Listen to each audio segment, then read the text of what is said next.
రోడ్డుపై KG wheels తో ట్రాక్టర్లు నడిపితే కఠిన చర్యలు తీసుకుంటామని నిర్మల్ డీఎస్పీ జీవన్ రెడ్డి హెచ్చరించారు. ప్రభుత్వం పల్లెపల్లెకు కోట్లాది రూపాయలతో బీటీ రోడ్లను నిర్మిస్తుందన్నారు. కేజీ వీల్స్ తో ట్రాక్టర్లు నడపడం వల్ల రోడ్లు పూర్తిగా దెబ్బతింటున్నాయని ఆయన అన్నారు.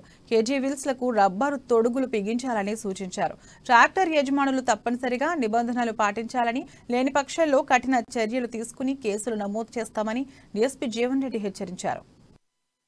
మరియు డ్రైవర్స్ కు విజ్ఞప్తి, ప్రభుత్వం ఎంతో వ్యయ ప్రయాసాలు గురించి ప్రజల సౌకర్యార్థం గ్రామీణ ప్రాంతాలకు అన్ని మండల హెడ్క్వార్టర్లకు అన్ని బీటీ రోడ్లు వేయడం జరిగింది. అటువంటి బీటీ రోడ్లు ఈ కేజీవీల్ ట్రాక్టర్స్ ను బీటీ రోడ్లపై నడపడం మూలంగా అవి దాని ఉండాల్సినంత టైం ఉండకుండా తొందరగా ఖరాబ్ అవుతున్నాయి. ఈ ట్రాక్టర్ ఓనర్స్, డ్రైవర్స్ ఎవరైనా కేజీవీల్ ట్రాక్టర్స్ ను బీటీ రోడ్ పై నడిపితే అటువంటి ట్రాక్టర్ ను సీజ్ చేసి దాని ఓనర్ మరియు డ్రైవర్ పై కేసు నమోదు చేయడం జరుగుతుంది. అయితే సీజ్ చేసిన ట్రాక్టర్ ను కూడా కోర్టు ద్వారా రిలీజ్ చేసుకోవాల్సి వస్తుంది. మేము ఈ ట్రాక్టర్ డ్రైవర్ చెప్పేది ఏంటంటే, మీరు కేజీవీల్ ట్రాక్టర్స్ ఒక ప్లేస్ నుంచి ఇంకో ప్లేస్ కు తీసుకువెళ్లాల్సి వస్తే బీటీ రోడ్ పైన తీసుకెళ్లకుండా దాన్ని ఒక ట్రాలీ